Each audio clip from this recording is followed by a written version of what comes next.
네, 안녕하십니까. 자, 먼저 준비 체조부터 해볼까요? 자, 오늘 소개해드릴 책은요, 너무나 유명한 책이죠. 바로 Say No. 다시 말하면 Say No의 가르침입니다.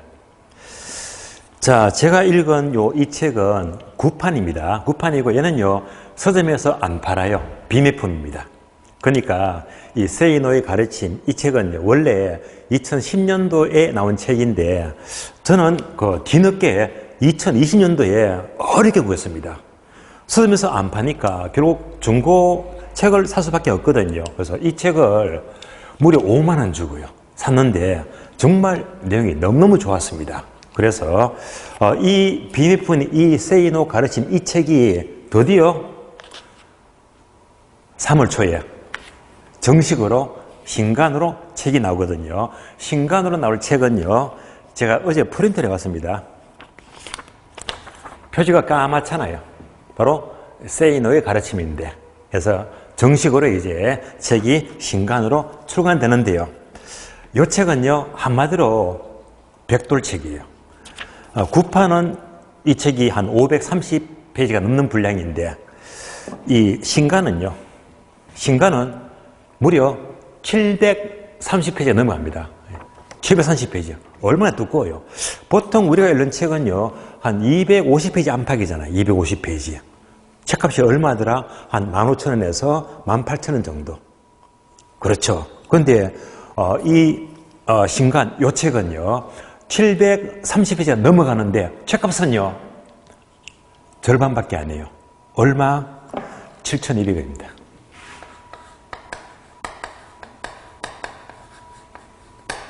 이런 책값 없습니다. 그래서 이 필명 Say No 이분은요, 천억대 부자입니다. 그래서 아주 선한 인형을 미치기 위해서, 그래서 이 책값을 많이 받는 게 아니라 많은 분들이 읽어보고 선한 인형을 미치기 위해서 아주 반값보다 싸게 이렇게 많이 이제 책을 이렇게 안내를 하고 있습니다. 그래서 저는 예약 주문을 했거든요. 몇 권? 5권요. 이미 읽었지만 신간은 조금 구성이 다르더라고요. 페이지가 늘어났잖아요. 그래서 한 권은 제가 읽을 목적이고 나머지 4권은요 소장하고 있다가 아끼는 지인들이 있으면 그때마다 생일 선물로 드리려고 5권을 예약 주문했습니다. 여러분들 제임스 카메론 감독 아시죠? 예, 아주 유명한 감독이죠. 바로 아바타 1, 2 그리고 그 유명한 타이타닉, 완전 명장입니다. 예. 그러면 타이타닉이나 아바타를 보신 분들 많으실 거예요. 여기서 뭘 느낍니까? 영화의 감동. 영화의 감동. 그러면 그 타이타닉이나 아바타 못지않은 책입니다. 이 책을 읽게 되면 분량이 엄청 많잖아요. 한마디로 영화의 감동이 아니라 인생의 감동을 느낄 수 있습니다. 예. 구구절절 사이다 같은 말을 하고 있거든요. 책에 푹 빠지실 거예요. 제가 2년 전에, 3년 전입니까? 이 책을 읽으면서 내용이 좋아서 집에 애한테, 큰애한테 읽으라고 권했더니 집에 큰애는요, 책하고는 거리가 멀어요. 거리가 먼데도 이 책을 보는 순간 3일 꼬박 푹 빠져가지고 읽으면서 그렇게 많은 걸 얻었나 봐요. 정말 좋은 책이라면서요. 여러분도 이제 7,200원, 760페이지, 730페이지 넘잖아요. 예. 이 책은요, 내 혼자만 읽을 게 아니라 우리 가족 모두가 읽으면서 이렇게 인생의 지혜를 얻어야 됩니다. 예. 자, 마지막으로, 내용이 워낙 방대하니까 인생의 온갖 이 지혜를 가져다 주는데요. 그러면 딱, 한 줄만 제가 한번 확인해 보고요. 일단 소개를 마치겠습니다. 아주 와닿는 문장이 있습니다. 책의 문장이 뭐냐면요. 피를 토하래요. 피를 토하라. 자, 문장 읽어보겠습니다. 나는 부자가 되고 싶어하는 사람들에게 일과 관련된 공부를 할 때는 피를 토하는 자세로 하라고 한다. 피를 토하는 자세. 특히 30대 중반 이전에는 적어도 2, 3년 동안은 그렇게 살아야 한다고 말한다. 2, 3년 동안은 피를 토하듯이 살아래요. 열심히 살란 말입니다. 조금 더 넘겨보면요. 내가 피를 토하듯 하라고 하는 것은 어느 한 분야에 정신을 계속 집중시키면서 두뇌를 계속 사용하라는 뜻이다. 멋진 말이죠. 피를 토하듯이 하라. 예. 한 분야에 정신을 집중해서 계속 하래요. 그래서 이 구절을 보니까 지금 여러분이 공부하는 이 공인중개사 이 시험이 이제 한 8개월 남았잖아요. 8개월 동안은 그야말로 오롯이 집중해서 하게 되면 충분히 합격을 하실 겁니다. 예. 그래서 계속 집중하세요. 어떻게? 피를 토하듯이. 그러면 합격은 문제가 없을 겁니다. 예. 자, 이 책은 이제 아직 발간은 안 되었습니다. 예약 주문했기 때문에 아마 3월 초순경이 되면 따로 이제 서점에서 많이 볼 수 있을 거예요. 계속 2월 달에는요, 베스트셀러 탑 1위를 계속 찍고 있습니다. 아주 유명한 책입니다. 자, 오늘 수업을 진행하겠습니다.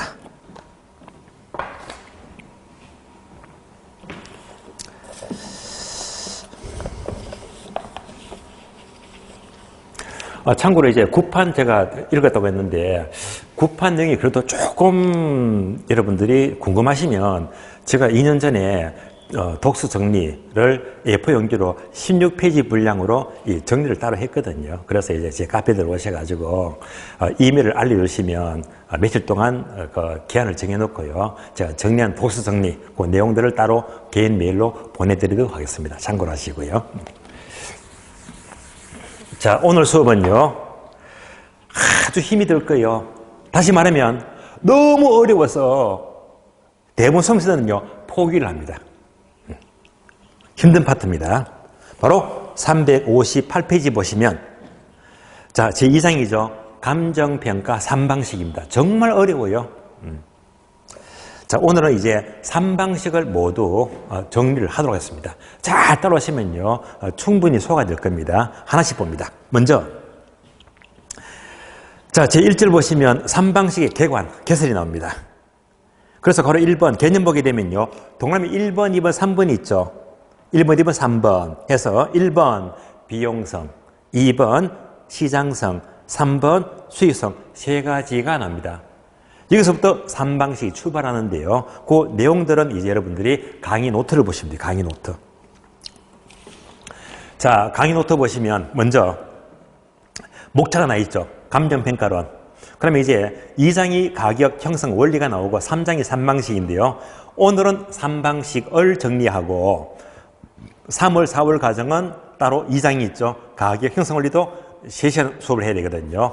그래서 2장은 3, 4월 달에 정리를 따로 해드리도록 하고요. 이제 본론 넘어가면요. 참고표 3방식의 성립 과정이 나옵니다. 자, 3방식의 성립 과정은 먼저 가격의 3년생이 3가지겠죠. 자, 여러분들은 강의 노트 보시면 되고 제가 옮겨서 설명을 드리겠습니다. 먼저 가격의 3년생입니다.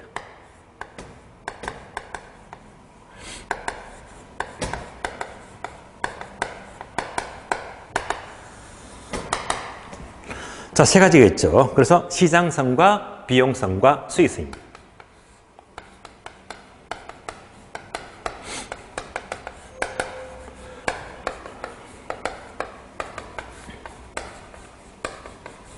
자, 이 3가지 관점은 동산이건 부동산이건 모든 물건들은 3가지 관점에서 가격이 정해진대요. 그러면 부동산을 예를 들어 볼까요? 부동산. 예를 들면, 자, 어떤 사람이 직장 근무하다가 이제 50이 넘었거든요. 그래서 드디어 이제 정년 퇴직을 합니다. 자, 그러면 퇴직금 받아서 이제 먹고 살아야 되겠죠. 그러다 보니까 가장 하기 쉬운 게 뭡니까? 식당입니다. 그래서 예를 들면, 식당을 차려야지. 그래서 식당을 차리는데 모든 총 비용이 3억 들어갔대요. 그래서 식당의 비용성에 의한 가격은 3억이 되잖아요. 얘가 바로 비용성입니다. 이렇게 해서 식당을 차렸는데 장사가 너무 잘 돼요. 음식 맛이 좋고 서비스도 친절하고요. 손님이 바글바글합니다. 무슨 말이죠? 수익이 높잖아요. 그럼 이때 이 수익성에 의한 가격은 3억이 아니라 장사가 잘 되니까 4억도 가능하네요. 4억이다. 얘가 바로 수익성에 의한 가격입니다. 이렇게 달라질 수 있잖아요. 이제 이 식당을 하다가 팔려고 해요. 시장에 팔려고 하니까 3억밖에 너무 싸죠. 수익성 관점도 너무 금액이 높은 것 같아. 그래서 절충해서 중간 가격 3억 5천에 팔았으면 이럴 수도 있잖아요. 3억 5천에. 그래서 이제 부동산 가격은 이렇게 세 가지 관점에서 가격이 달라지는 겁니다. 그래서 결국 이에 따라서 3방식이 따로따로 연결이 되거든요. 그러면 자, 이런 가정이 있어요. 시장성과 비용성과 수익성이 똑같아. 세 가지가 똑같아.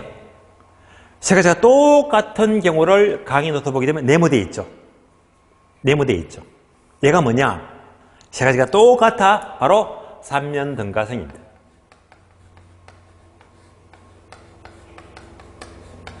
세 가지가 똑같아.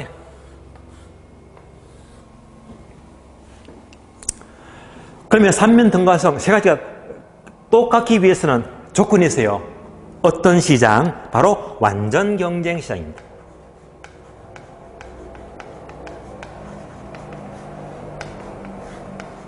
자, 시장이 완전 경쟁 시장이면 어떤 경우도 세 가지가 똑같아.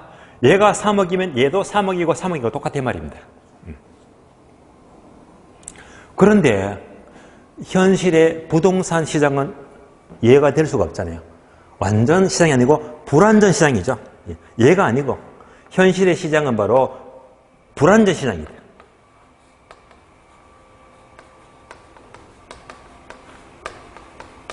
그래서 현실의 부동산 시장은 불완전하기 때문에 불완전하다면 세 가지가 달라질 수밖에 없거든요. 다르다. 그래서 세 가지가 달라지기 때문에 각각 이 세 가지 관점에서 3방식으로 연결되고 있습니다. 그래서 시장성에 착안하는 방식이 바로 비교 방식이 되고요. 비용성에 착안하는 방식은 원가 방식이 되고요. 다음에 수익성에 착안하는 방식은 바로 수익 방식입니다. 세 가지가 달라질 수밖에 없다는 말입니다.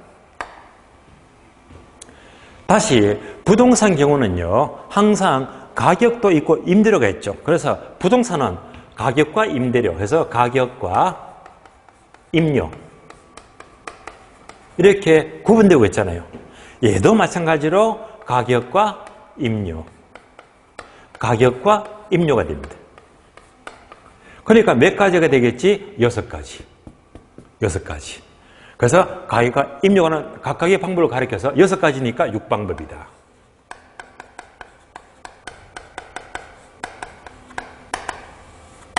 그래서 다시 6방법으로 연결되고 있습니다. 그래서 시장성으로 가격하는 방법을 다 메모가 되어 있죠. 거래사례 비교법 이렇게 불러요. 거래사례 비교법이다.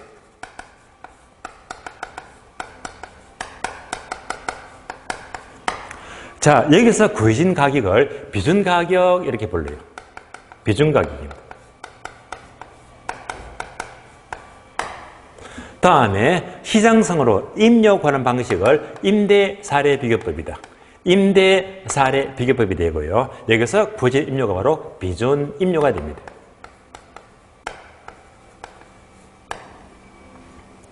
다음에 비용성으로 가격 관한 것을 원가법이다. 이렇게 부르고요. 여기서 구해진 가격을 복선가격 또는 적산가격이다. 복선가격 이렇게 표현합니다. 다음에 비용성으로 임료 관한 것은 바로 적산법이다. 여기서 구해진 임료가 바로 적산임료가 돼요.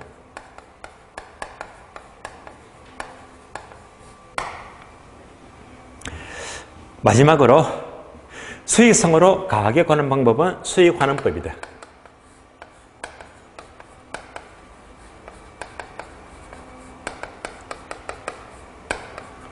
여기서 구해진 가격은 수익 가격이 되고요.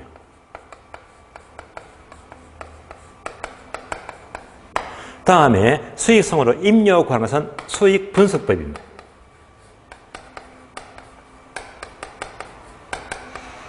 여기서 구제 임료가 바로 수익 임료가 됩니다.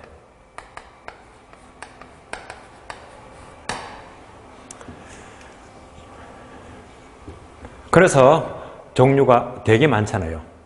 물론 첫 술에 배가 부를 수가 없죠. 그래서 이거를 처음부터 암기하려고 하지 마세요. 이런 과정은요, 자꾸 반복해서 보시다 보면 저절로 눈에 익거든요. 그러니까 억지로 암기나 하려고 하지 마세요. 이런 게 있다고 하더라 자꾸 보시면요, 눈에 익어집니다.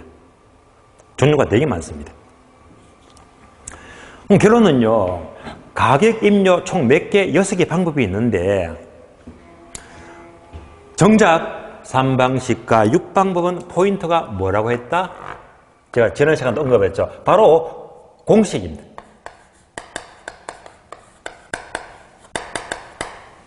이 모든 방법은요, 공식이 먼저 주어지거든요. 그러니까 여러분들이 공식만 원리를 잘 하시면 공부는 끝나는 겁니다. 그러니까 이제 이 과정 자체가 공식을 풀어서서 이해하자. 공식부터 출발합니다. 공식부터. 다시 6개 방법 중에서 여러분들은 비중을 둬야 됩니다. 그렇다면 우리 시험은 특히 이 중에서 가격이 있죠. 가격. 결론, 가격을 중심으로 공부를 하셔야 됩니다. 그래서 자, 이렇게 거래사례 비교법, 다음에 원가법, 다음에 수익하는 법, 이 3가지입니다. 그래서 3방식에서 주로 3문제가 잘 나오거든요. 그래서 이제 여기서 각각 3문제가 나오더라. 그럼 뭡니까? 임료. 임료는 뭐죠? 사이드. 예외적인 파트입니다. 임료는요, 아주 가끔, 한 7, 8년마다 가끔 출제가 되거든요. 그래서 임료는 비중이 떨어집니다. 떨어지기 때문에 임료는 매번마다 설명을 안 해요. 임료는요, 제가 딱 한 번만 설명드릴 겁니다. 이해하기 쉽도록. 그래서 임료는 중용이 아니기 때문에 나중에 5월, 6월 과정 넘어가서 그때 가서 임료를 딱 한 번 더 설명을 드리면 그것만 따라오시면 돼요. 그래서 항상 3방식 하게 되면 가격과는 3가지를 중심으로 여러분들이 정리를 하셔야 됩니다. 어떻게? 공식을 중심으로 이것이 어떻게 풀어서 이해할 수 있느냐. 공식만 잘 따라오시면 돼요. 공식부터 출발이 됩니다. 결국 3가지 가격이 나왔잖아요. 3가지 가격. 자, 이 3가지 가격은 아직까지 최종 가격이 아닙니다. 최종 가격이 아니다. 그래서 이 3가지 가격 어디까지나 계산된 가격이죠. 계산된 가격이 불과합니다. 이런 가격은요, 최종 가격이 아니고 시산 가격, 이렇게 불려요. 시산 가격이다. 또는 시산 가액이다. 자, 시산하기 이때 시산하는 말이 한문으로 이렇게 되죠.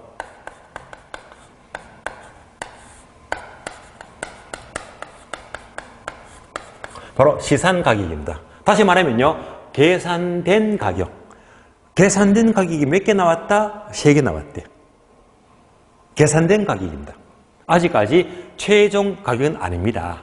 그래서 이 3가지 가격을 통해서 결국은 최종 하나의 가격으로 도출해야 됩니다. 이 3가지 시산 가격을 충분히 비교, 검토, 조정해서 최종적인 하나의 가격, 얘가 바로 최종 가격입니다. 따라서 3가지 시산 가격을 어떻게 한다? 조정하죠.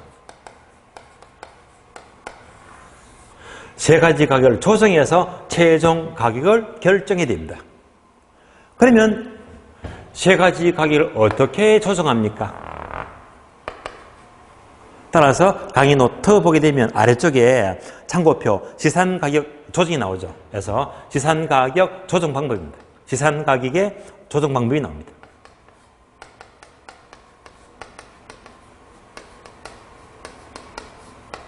자, 크게 흐름은 2가지인데 2가지. 바로 산술 평균과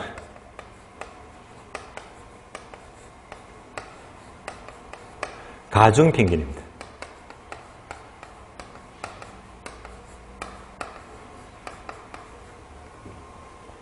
자, 그래서 3가지 시산 가격의 조정은 3가지 가격을 산술평균 한다 하면 무조건 X 틀린 말입니다.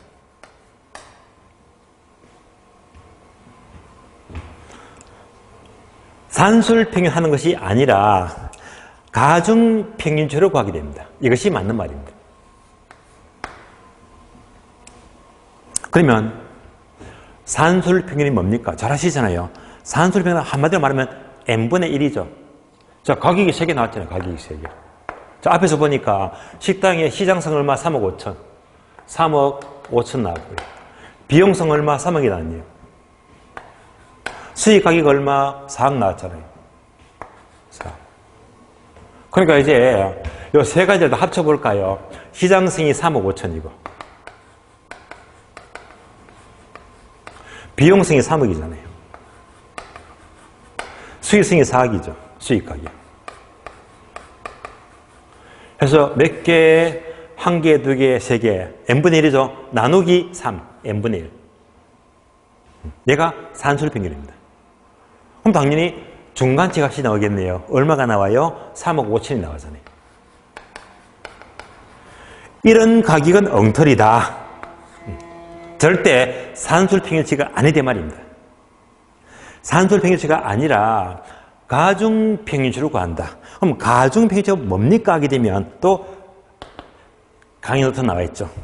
가장 주 방식을 선택합니다.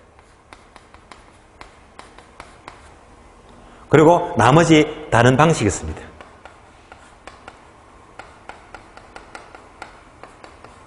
이것을 이렇게 참작하죠. 그래서 참작에서 합리성을 검토합니다. 합리성을 검토한다.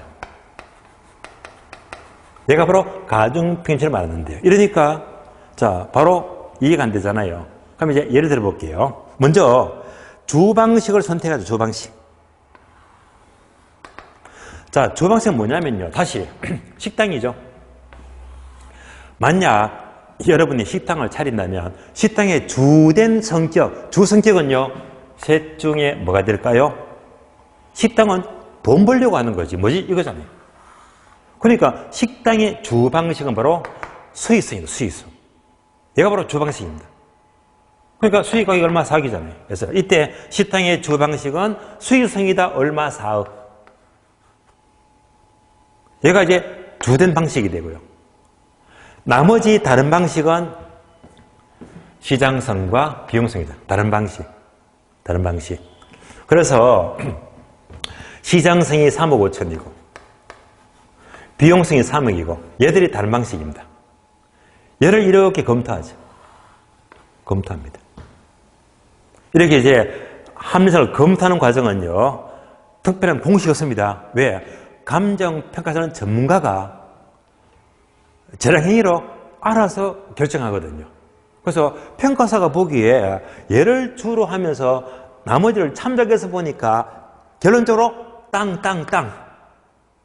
결론적으로 3억 6천만 원이 가장 좋겠다.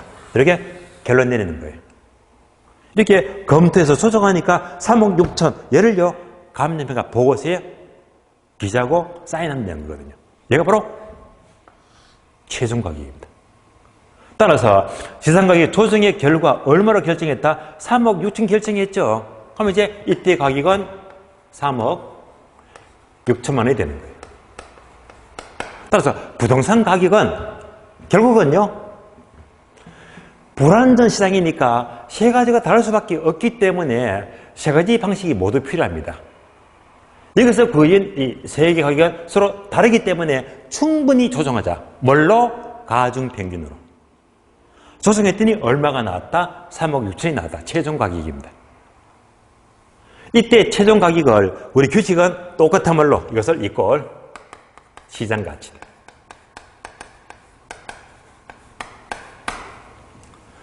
따라서 시장가치 또는 적정가격은요. 얼마로 결정됐다? 3억 6천. 얘가 바로 최종적인 가격입니다. 그래서 평가사는요. 3방식을 충분히 활용해서 결국 조정해서 이 가격을 정하는 전문가라고 보시면 돼요. 자, 그래서 이제 왜 3방식이 필요한지 아시겠죠? 가격의 3년생으로부터 출발이 되면서 3방식이 필요하게 되고 세 가지 가격을 충분히 조정하게 되면 최종 가격이 나온다. 지금부터는요, 이제 각 방식을 하나하나씩 공부를 하는 겁니다. 무엇을 중심으로? 공식을 중심으로 보는 겁니다. 자, 이런 내용들이 우리 교재 358페이지에서 359페이지까지입니다. 9페이지까지고요. 한 장 넘겼더니, 자, 360페이지 있죠? 네모 3번. 시산가격 조정. 오, 나왔네, 요거. 조정. 뭐라고 했지? 산술평균이 아니고 가중평균이다. 해서 요 내용을 확인합니다. 고려 1번. 삼면 등가성은 설명을 드렸고요. 다음에 2번 보시면 지산가격의 조정은요. 자, 두 줄 볼까요? 지산가격의 조정은 3방식에서 결정된 가격, 세 가지 가격을 밑줄 합니다. 산술평균하는 것이 아니고 밑줄. 산술평균이 아니라고 했잖아요. 대상부원의 성격, 조건, 자료의 신뢰도를 검토하여 밑줄 합니다. 가중치를 두어 조정, 즉 가중평균입니다. 산술평균이 아니고 가중평균이다. 그래서 계속해서 가장 적합한 주 방식에 의한 가격을 다른 방식에 의한 가격과 비교해서 그 합리성을 검토하는 방식으로 시장가격 상호간의 격차를 조정해서 최종 가격 구하는 것입니다. 그래서 고려 2번을 보시고 고려 1번과 3번은 큰 의미가 없어요. 3번은 안 읽어봐도 문제가 없습니다. 2번 집중합니다. 이제부터 하나씩 보게 되면 오른쪽 페이지 제2절 원가 방식. 자, 원가 방식인데요. 원가 방식 중에서도 지금 공부하는 것은요, 가격을 중심으로. 오늘 수업은요, 3방식은요, 가격 세 가지입니다. 요거 보면 진도가 끝나는 겁니다. 세 가지. 그래서 이제 가격과는 원가 비교죠. 그러면 임대료는 언제? 다음 과정, 5, 6월 달에. 그때 가서 임대료도 설명을 한 30, 40분 설명을 드려야 되거든요.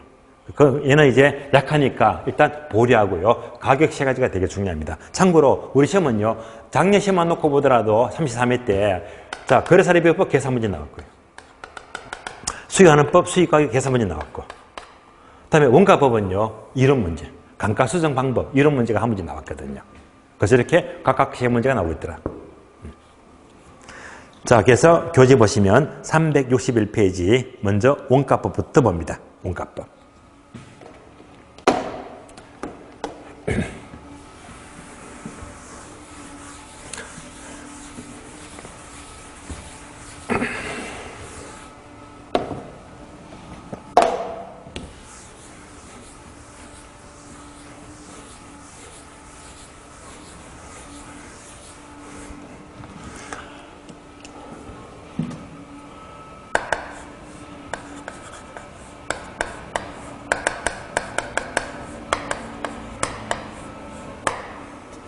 여러분들 3방식을 시작하기 전에 요 점을 알아야 됩니다. 되게 타 학원에 다른 출판사 쪽에 강의를 듣게 되면요, 원가법 설명은요, 그냥 진도 날아갑니다. 되게 빠르게 진행하거든요. 그런데 날아가니까 아무리 들어도 알 수가 없어요. 왜? 빨리빨리 진도 나가버리니까 도저히 이해할 수가 없거든요. 그 과정을 1월 달에, 3월 달에, 5월 달에 계속 반복해서 들어봐요. 맹탕 모르는 건 마찬가지지. 그래서 잘못된 거잖아요.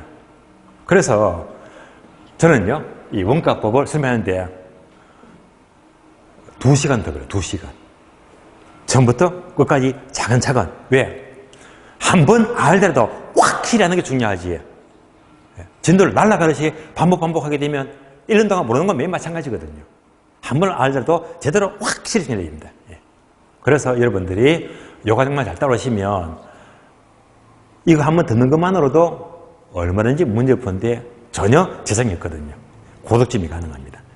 다만 좀 까다로워요. 원가법 보겠습니다. 자, 원가법 하게 되면 우리가 좀 전에 가격의 3면선 중에서 어디에 착안했다? 비용성이죠.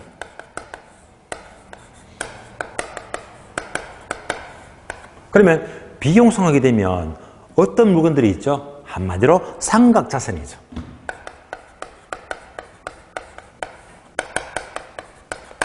삼각자산이 뭡니까? 대표적인 물건들이 건물 또는 기기를 말이에요. 자, 건물이나 기기는요, 시간이 흘러갈수록 노후화 되잖아요. 삼각되고 있습니다. 이런 것들은 모두가 원가법으로 가격화하는 것들입니다. 건물 기계. 그러면 삼각자산의 특징이 뭐냐? 특징은 한마디로 내용 연수를 가집니다. 그러면 내용 연수가 뭡니까? 쉬운 말로 수명. 수명을 말해요. 그래서 일정한 수명을 갖고 있습니다.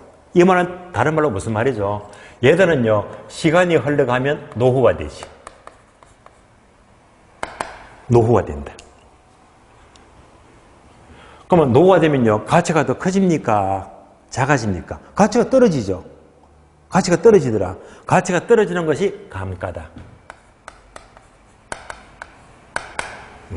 그래서 삼각자산은 일정한 수명을 갖기 때문에 노후화될수록 가치가 떨어진다, 감가가 된다. 그래서 원가법의 가장 핵심 포인트는요, 요겁니다. 감가. 그래서 이제 감가상각 또는 감가수정 이런 이름들이 중요한 거거든요. 계속해서 내용연수를 라지 n으로 표현할게요. 이것의 종류가 두 가지가 있어요. 두 가지. 첫 번째는요, 물리적 내용연수가 있고요. 다음에 경제적 내용연수가 있다. 여기까지도 출제되고 있습니다. 자, 제가 설명한 오늘 수업 흐름인 3방식은요, 시험에 나오는 것만 설명합니다. 좀 어렵다고 치더라고요. 나오지 않는 것들은 과감히 패스합니다. 그러면 이제 얘가 뭘 말하느냐. 자, 결론부터 보게 되면요, 이런 관계입니다. 이렇게. 물리적 내용수는 길고 경제적 수명은 짧대 말입니다. 뭐가 짧아요? 경제적 수명이 짧다. 이 말은 뭐냐면요. 자, 주로 쉬운 예가 우리 사람을 뚫어볼 거예요. 사람도요, 물리적 수명이 있고 경제적 수명이 있잖아요. 그럼 감오시죠? 사람의 물리적 수명은요, 태어나서 100세까지. 한 평생 사는 게 물리적 수명입니다. 그러면 경제적 수명은요, 돈 버는 기간이죠. 우리가 돈 버는 기간이면 대학교 나와서, 예, 정년 때까지 한 20년, 30년 정도 돈 버는 게 고작이잖아요. 그래서 당연히 뭐지? 얘가 더 길다. 개인 수명은 짧게 말입니다. 건물도 마찬가지로 물리적 수명은 긴데 수익을 발생하는 경제 수명은 그 범위에서 결정이 되기 때문에 짧게 결정이 돼요. 두 번째.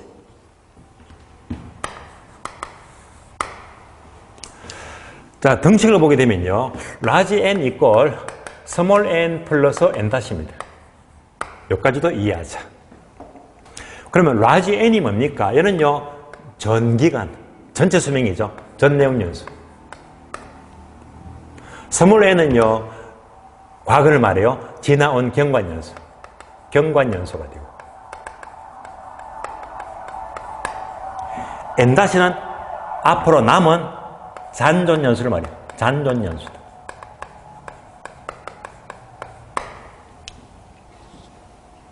예를 들어 볼까요? 숫자 넣으면 쉬워요.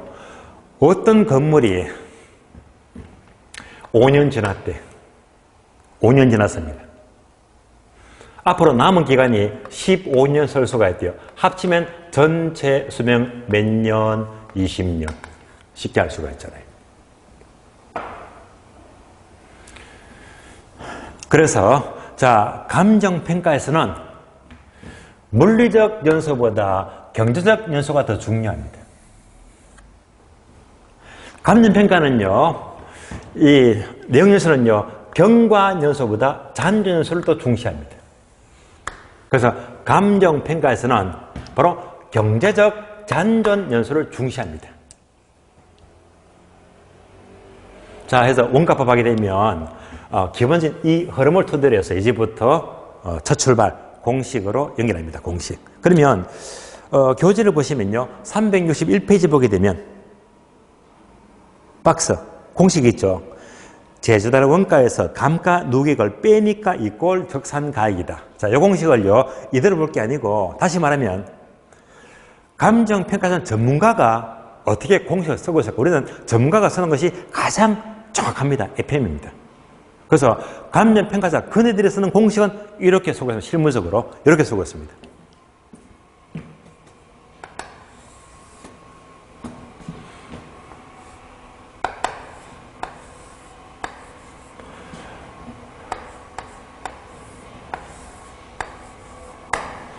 자, C-DN = PN이다. 강의 노트 보게 되면 이렇게 나와 있잖아요. 그러면 C는 뭘 말합니까? 얘가 바로 제자들 원가예요. DN은 뭐죠? N년 동안의 감가죠, 감가. 해서 감가 수정입니다. 그래서 제자들 원가에서 감가수정을 빼니까 가격이 나오죠, 가격. 얘가 바로 복선 가격입니다.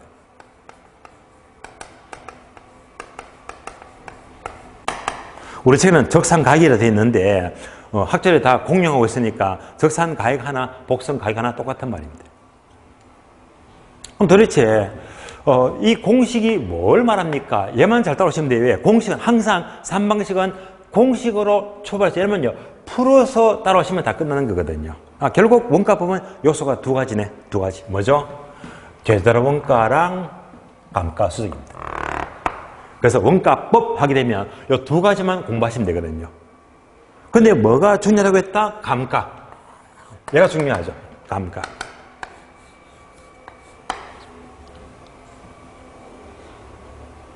그러면 이런 공식이 어떻게 이루어집니까?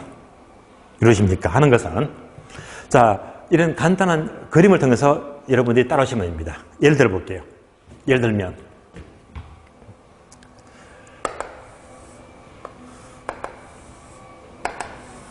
자, 어떤 건물을 짓는데 총 원가, 총 얼마 주고? 2억 주고요. 자, 총 2억 들여서 건물 지었다. 얘가 뭐죠? 총원가. 총원가.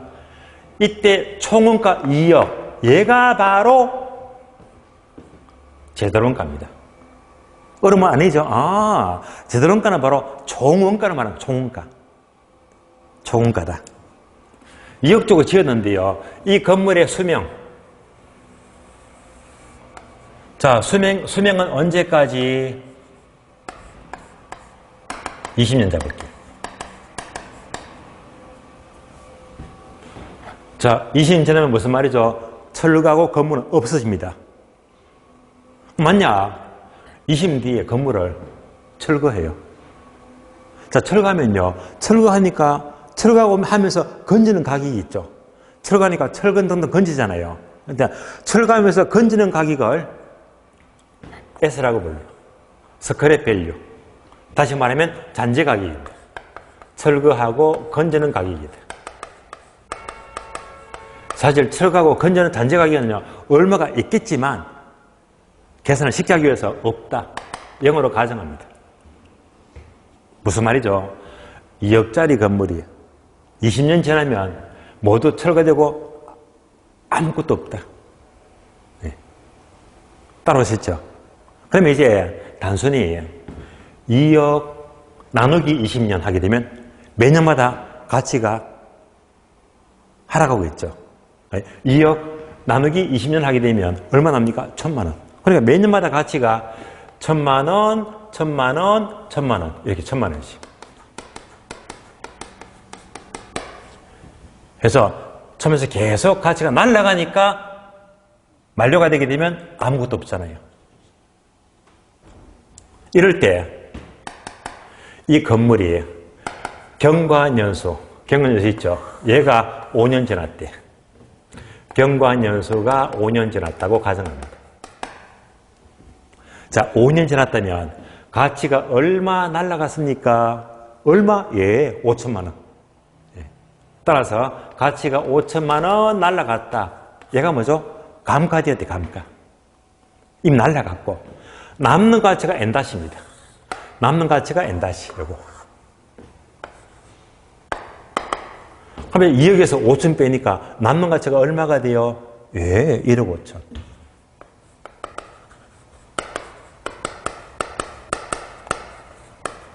따라서 5년째.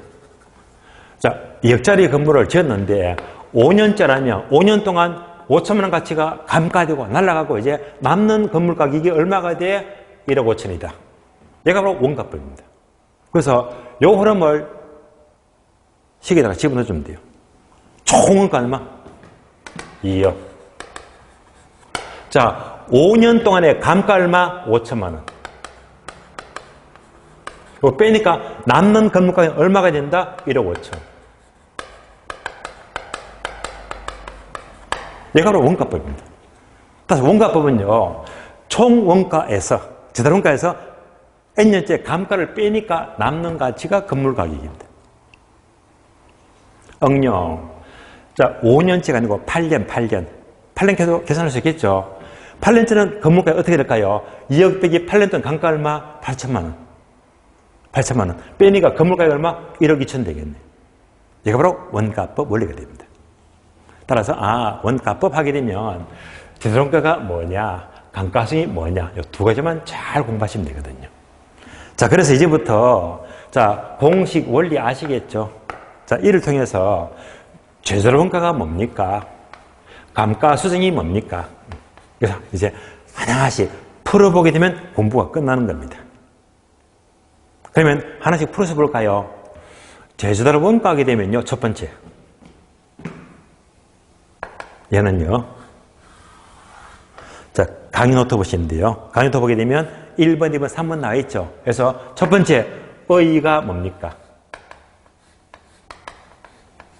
두 번째, 종류가 어떤 게 있습니까?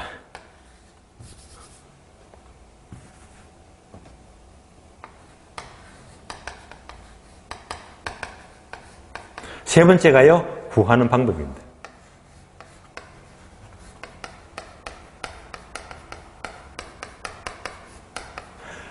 그래서 제조달 원가는 딱 세 가지만 하시면 돼요. 의, 종류, 관한 방법. 으로 공부 끝. 이 세 가지 보시면 돼요. 마찬가지로 감가수정도요. 똑같아요. 의, 종류, 관한 방법. 의, 종류, 관한 방법.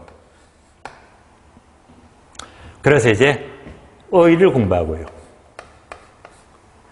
종류는 다른 말로 감가 요인의 종류죠. 감가 요인의 종류다. 얘를 공부하면 되고요. 다음에 구하는 방법도 마찬가지로 바로 감가 수정 방법, 구하는 방법입니다. 감가 수정 방법이다.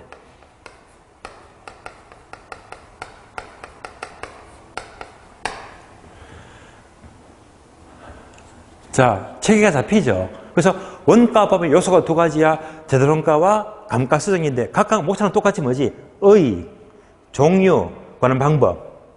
차례대로 공부하시면 다 끝나버립니다. 자, 하나씩 봐요. 첫 번째, 제도원가의 의입니다. 자, 의는 좀 전에 설명을 드렸잖아요. 제도원가는 뭐라고 했죠? 쉬운 말로 총원가. 총원가. 얼마나 쉬워요, 총원가. 총원가. 그래서 이런 단어 우리 시험에 안 나옵니다. 안 나오고, 강의 노트 보게 되면 화살표 네모되어 있죠? 얘가 중요해, 얘가. 얘가 중요해요. 이거를 쓰면서 확실하게 기억이 됩니다. 그러면 제도원가는 쉬운 말로 총원가인데 얘가 뭐지? 바로 기준 시점입니다.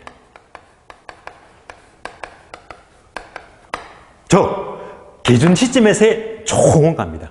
어떤 시점? 기준 시점. 주로 현재를 말해요. 현재. 따라서 우리 시험은요. 얘만 싹 바꿔서 묻잖아요. 어떻게 바꿔묻지예요? 신축 시점이다 하면 X 틀린 말입니다. 예.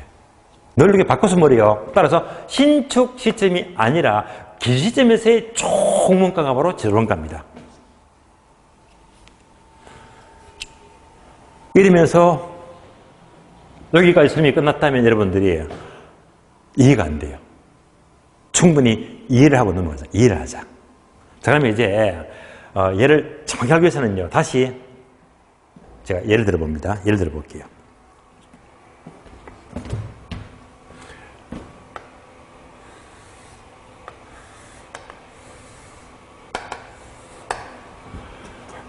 자, 건물을 신축합니다. 신축. 신축이에요. 근데 신축이 언제? 2년 전. 2년 전. 2년 전에 총원가 얼마 들어갔다? 10억. 신축했죠? 얘가 바로 신축 시점입니다. 신축 시점. 언제죠? 2년 전. 2년 전이면 2021년 2월입니다.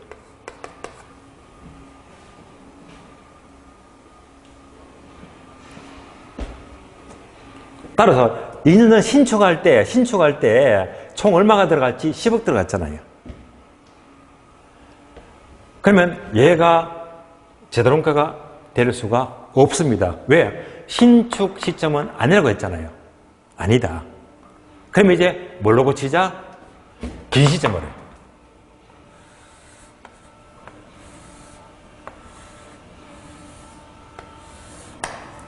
긴 시점입니다. 일반적으로 긴 시점은요, 평가에 기준되는 시점인데 주로 현재가 가장 많습니다. 그러면 현재, 지금 언제입니까? 2023년 2월 말이죠. 2월 28일. 여기가 긴 시점입니다. 그러니까 2년 전 10억 주고 지은 건물을 언제로 고친다? 긴 시점. 현재로 고치자, 현재. 그럼 어떤 변화가 있죠? 2년 전과 지금은요, 건축비가 다르지. 뭡니까? 건축비 상승률. 그래서 2년 전보다 현재까지 2년 동안에 건축비가 그동안에 20% 상승했대. 이럴 수 있잖아요. 따라서 2년 전부터 현재까지 2년 동안에 건축비가 20% 상승했다. 이걸 반영해야 됩니다. 20% 상승했다면요, 얼마가 돼요? 예, 12억.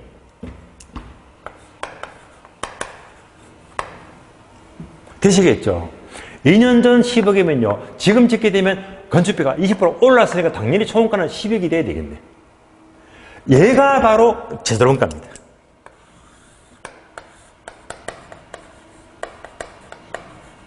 따라서 제도론가는요, 항상 총원가인데 어느 시점? 기준 시점에서의 총원가. 따라서 기준 시점에서의 총원가입니다. 이러니까 여러분들 이제 이해가 됐을 겁니다. 항상 제도론가는 기준 시점에서의 총원가를 가리킵니다.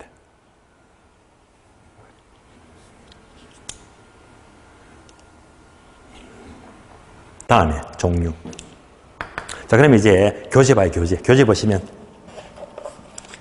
361페이지입니다. 그걸 2번 보게 되면요, 제조달 원가는 첫 줄 대상 부동산을, 자, 기준 시점 동그라미. 신축 시점은 틀린다고 했죠. 긴 시점에 있어서 제조하는데 필요한 적정 원가의 총액이다. 다시 말하면 총 원가를 가리킵니다. 긴 시점에서의 총 원가다. 그래서 2번 내려가세요. 종류를 보게 되면 기업번, 복제 원가, 니은번, 대치 원가. 자, 그러면 기업번 보시면요, 복제 원가는 괄호 재생산 비용이 있죠. 다 같은 말인데 되게 헷갈릴 겁니다. 왜냐하면요, 자, 기업번, 복제 원가나 니은번, 대치 원가 앞에 있는 단어는요, 일본 용어. 일본 말을 이제 해석하니까 이렇게 된 것이고요. 괄호 있는 게 있죠. 재생산 비용과 니은번, 대체 비용, 이런 것들은요, 미국 쪽 이름이다. 미국 쪽. 그래서 일본 용어랑 미국 용어들이 다르거든요. 많이 헷갈릴 겁니다. 그래서 평가에서 공부를 하게 되면 용어들이 전부 다 이렇게 난리비리였어요. 어쨌건 이제 둘 다 같은 의미라는 것만 아시면 되겠습니다. 그래서 이제 복제 원가가 뭐냐, 니은번, 대치 원가는 뭐냐, 이런 것도 출제가 되기 때문에 여러분들이 이해하셔야 됩니다. 그럼 이제 여러분들이 강의 노트 보시면 돼요. 자, 강의 노트 보게 되면 종류가 두 가지가 있죠. 복조 원가와 대치 원가다.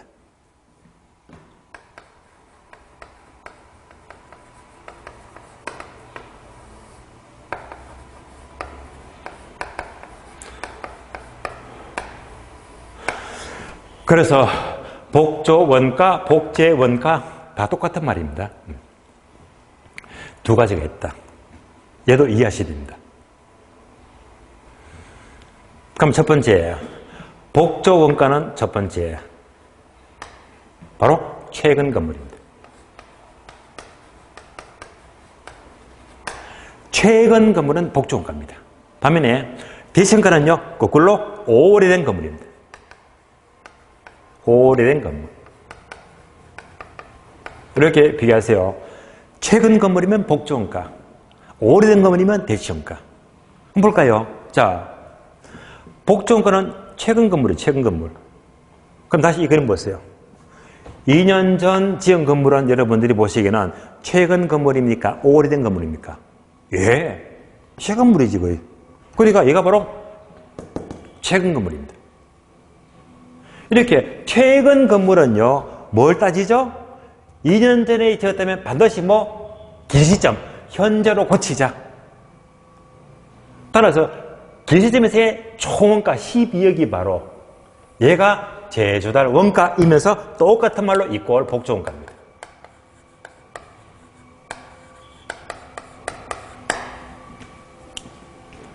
따라서 최근 건물은 지금 똑같이 짓는다면 뭘 따진다? 복지원가.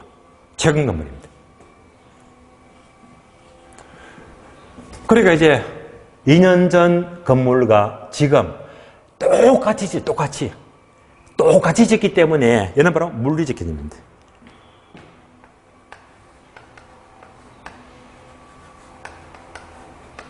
물리적 개념입니다. 그러니까 물리적으로 똑같이 동일하게 짓는다면 얘가 바로 복지원가. 되시겠죠? 최근 건물은 뭐지? 똑같이 짓는다면 얘가 복지원가입니다. 다음에 대치원가는 오래된 건물이다. 오래된 건물. 그러면 오래된 건물 하게 되면요. 예를 들어 볼까요? 2년 전 건물은 최근 건물이죠. 만약에 이 건물이 5년 전에 지었대요. 5년 전 건물은요. 최근 건물입니까? 오래된 건물입니까? 오래된 건물 하시면 안 돼요. 5년 전 건물도 최근 건물입니다. 왜냐하면요. 여러분들이 거주하는 아파트 있죠. 아파트는 10년 된 것까지는 주로 신축 아파트 범위에 들어갑니다. 10년까지는 그게 새 건물입니다. 그래서 5년 전 건물도 뭐지? 최근 건물이야. 10년까지는 전부 다 새 건물로 보는 거예요. 근데 이 건물이 너무 오래되었다.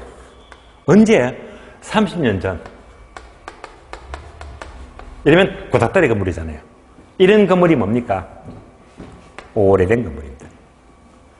이렇게 오래된 건물은요, 워낙 낡았고 건축법이 낡았기 때문에 똑같이 지을 수가 없어. 이렇게 오래된 건물은요, 똑같이 지을 수가 없잖아요. 옛날 건물이니까. 이때는 이제, 자, 오래된 건물은 똑같이 지을 수가 없기 때문에 뭘 따진다? 경제적 값어치를 따지자 해서 두 번째, 경제적 개념이 되는 거예요.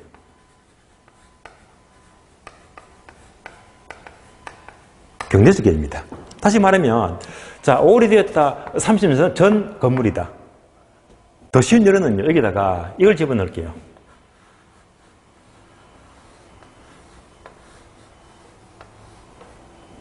자동차입니다, 자동차.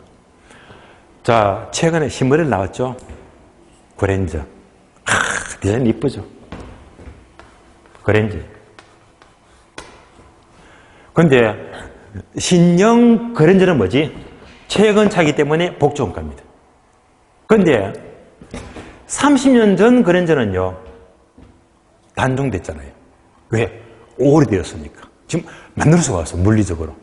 단종되었잖아요. 이렇게 오래전 30년 그랜저가 아니면 그 유명한 갓그랜저 있죠. 그 차는 단종되었고 보기도 귀해요. 얼마나 귀합니까? 이런 차는요, 똑같이 만들 수가 없잖아. 그러니까 뭘 따진다? 중고 시장 가게 되면 아주 오래된 차들도 거래가 얼마든지 가능하죠. 그래서 뭘 따진다? 경제적 값어치를 따지자. 자, 그러면 상상해 볼까요? 30년 그랜저라면 지금 가격은 이 차라면 완전 똥차 중에 똥차겠지. 지금 얼마쯤 할까요? 예. 완전 똥값이죠. 얼마겠다? 예, 50만 원. 저 같으면요, 저도 안 타겠어요.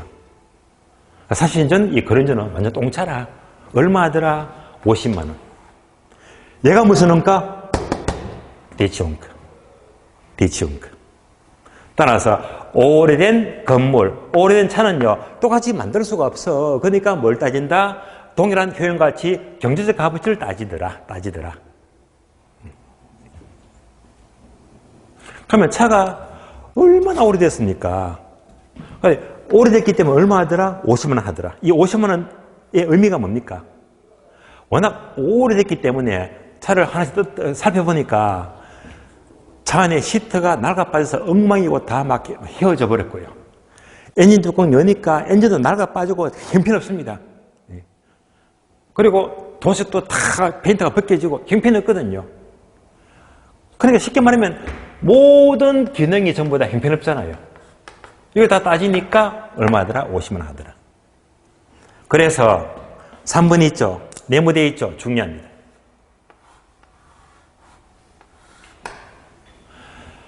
대치원가는 뭘 고려하지 않는다? 바로 기능적 감가 X입니다. 기능적 감가 X다. 기능적 감가를 고려하지 않습니다. 왜냐? 50만의 의미는요. 모든 기능이 다 떨어진 것을 반영하니까 이게 값어치가 50만 원이에요. 이미 이 뒤지는 나쁜 기능들이 전부 다 반영이 되어버렸잖아요. 그래서 다시 말하면요. 이미 기능이 하락했다. 이것이 이미 반영이 되었다. 왜냐? 모든 하자는 기능들이 이미 모두 반영이 되었기 때문이다. 이미 반영되었기 때문에 기능적 감가는 따로 X 하지 않습니다. 반복합니다. 기능적 감가를 하지 않는 것은 복조원가입니까? 대치원가입니까? 예, 대치원가. 자, 우리는 지금 제도론가를 공부하고 있습니다. 제도론가는 뭐라 했죠? 총원가다. 중요한 뭐지? 기준 시점. 신조는 틀린 말입니다. 종류가 두 가지 있다. 복조원가와 대치원가인데요. 최근 건물은 복조원가인데 똑같이 짓는다면 물리적으로. 다음에 오래된 건물은 어떻게 하죠? 대치원가인데 이때는 경제적 값어치를 따지다 보니까 모든 하자가 모두 반영됐기 때문에 기능적 감가를 따로 하지 않는다. 여기까지 종류를 보았습니다. 자, 교재 체크하고 쉬겠습니다. 교재 볼까요? 자, 교재 보시면요. 동그라미 2번 종류. 기업은 복제 원가 또는 복조 원가는 복조 원가란 기점 현재 대상 부동산과 밑줄하세요. 물리적으로 동일. 이게 바로 최근 건물이죠. 최근 건물이면 물리적으로 똑같이 짓는데. 니은번요. 대치 원가는 첫 번째 줄 대상 부동산과 기능면과 밑줄합니다. 유용성, 효용면에서 동일성 밑줄. 이게 바로 경제적인 측면을 가리킵니다. 디귿번 시체 문장 밑줄하세요. 제자리 원가를 대치 원가로 산정할 경우에는 감가 수정에서 기능적 감가를 반영하지 않는다 밑줄. 왜? 이미 반영됐기 때문입니다. 여기까지 봤고요. 자, 쉬었다가 다음 시간은요. 3번 산정 기준을 보도록 하겠습니다. 잠시 쉬겠습니다.